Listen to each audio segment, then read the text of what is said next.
Hello and welcome to this week's Haiku P podcast with Patricia. It's episode 11 of the second series. Where is time flying? I've been on holiday for a week, and whilst I was away, summer seems to have arrived in Zurich. It's very hot indeed. This week's podcast is, I have to say, not what I was planning. I thought I could do a great deal of reading and maybe some writing whilst I was away. But my dear husband had other ideas. He had me teak-oiling the patio furniture and putting together stuff from IKEA. That's not to say I didn't get to the beach, but I don't like reading treasured books on the beach. Do you?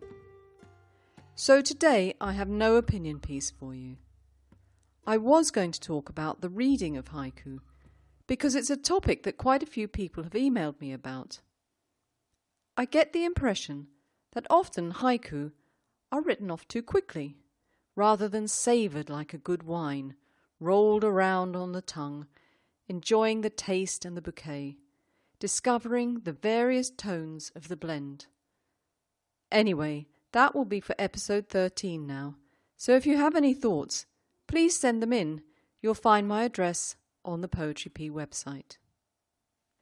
To make up for my laziness, I have a book review for you. The Deer's Bandana by David Oates. Remember, I don't receive any remuneration. And I have a couple of haiku from Pruett, which didn't fall into any of my topics for the year, but I wanted to share them with you. And I'm happy to say the renku continues. Now, I hadn't read any work by David Oates until he sent me a copy of his book. How lucky am I that I get to review books of haiku. Truly blessed. Thanks, David. David is very involved in the written and spoken word. He hosts a radio program. He's performed amateur comedy stand-up. He's been an editor and a publisher and has had a few books published and much, much more. This book, his latest, The Deer's Bandana, is published by Brick Road Publishing, and there'll be a link in the show notes if you'd like to buy it. Some of the haiku in the collection are one-image pieces. Successful one-image haiku are difficult to write. Often I feel that they don't allow readers to exercise their imagination. As those of you who listen to the podcast or chat with me via email know, I prefer a show, not tell approach, one in which there might be a light bulb moment, which is very hard to achieve with one image. David, however, does achieve the aha moment in some of his one-image pieces. Let me give you an example. Cut roses by the young man's grave, blooms still fresh. Turning this over in my mind, it made me ask many questions, which is something a good haiku piece should do, don't you think? That David has had experience in comedy is evident in his work. I really enjoyed his observational pieces, which are frequently humorous. Every day, hundreds of latte drawings gone in a gulp. I'd like to finish with this, which would have been an excellent submission for the next podcast, the one on the erotic theme. Still time to get your submissions in, deadline the 11th of June. Wool shirt. His nipple still tender from her bite. Now, as I said, you can find a link to Brick Road Publishing in the show notes and purchase the Deer's Bandana there. Thanks for sharing this with me, David. It was a pleasure reading it. Now, you will have heard some work from my featured guest, Pruett, in the topical podcasts. But sometimes you lovely poets send me work which doesn't always fall easily into one of the topic categories, but I love them too much to pass them up. So let me share with you two pieces that I fell in love with. This morning, a trickle of birdsong, gathering storm. Tiny fish in a tide pool, troubled sky. Both of these haiku had me thinking. I'd not noticed how birdsong reduces when a storm is coming, and now I will have to listen out. I can usually tell by looking over the hedge at the bottom of the garden that a storm is on its way, In fact, I looked out a minute ago. There's definitely a storm coming. The clouds announce it. Now I shall have to employ my ears too. The second piece speaks to me of the times we live in, or at least my perception of the times. I sometimes feel like one of those tiny fish, stuck, at least temporarily, in the tide pool whilst there's trouble all around me. Thank you, Shane, for submitting these pieces. Now, the renku has not moved on too much this time. It's my fault, I am frozen. But there are no patio chairs in need of painting this week, so I will try and get the words together.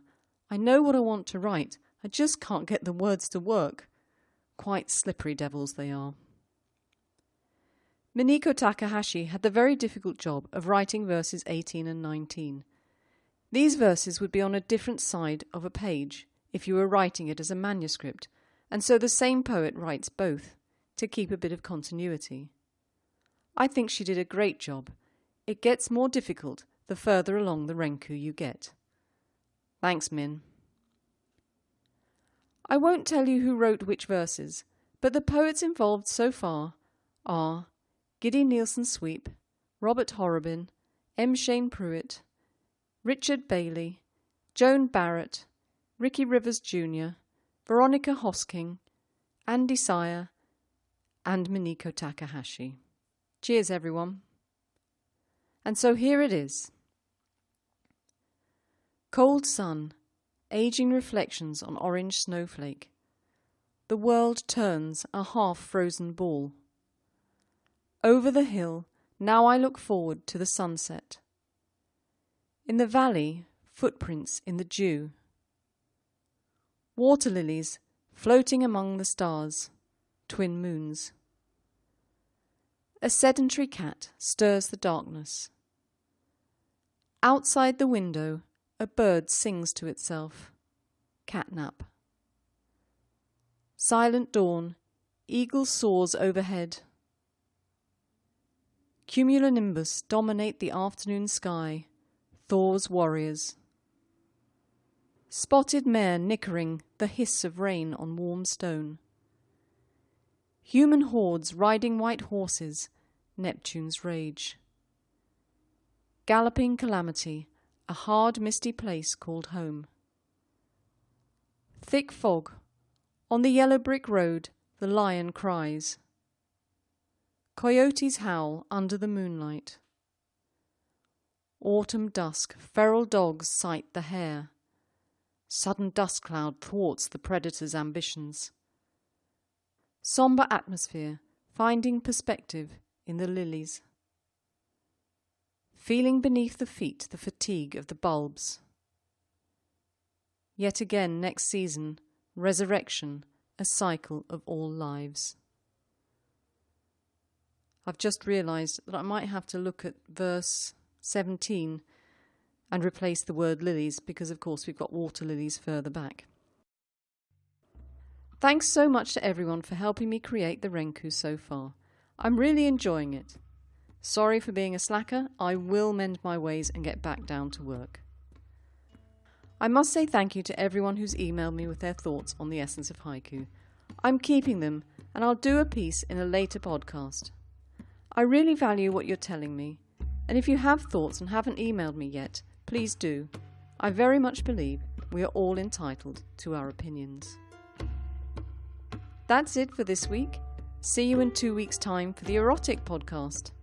You can still submit, but please do it by email, as that helps me to hopefully keep the submissions together. Have wonderful weeks until we meet again. And keep writing. Ciao.